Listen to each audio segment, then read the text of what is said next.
Pulisya puede recover con el mga rubaw o materiales de casa sa lealina un abandonado compound na talon-talon loop ayer tarde. El jefe del Police Station 6 na Tetuan, el Police Superintendent Nonito Asday junto con el mga personaje ya endereza alina limtong compound lokal na talon-talon loop. Después sila puede recibir llamada kay tiene mga persona taruba con el mga galamiton y mga materiales de casa. Un 20 años persona insinya kanila. Si onde liba con el mga rubaw materiales, como a kinabakante lote na tugbungan. Ya puede recover con el 39 pedazo de zinc, plywood y mga palo.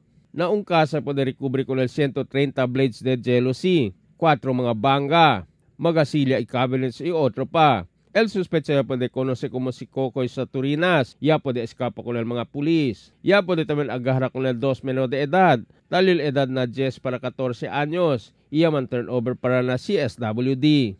Emil Tuban, Dateline Zamboanga.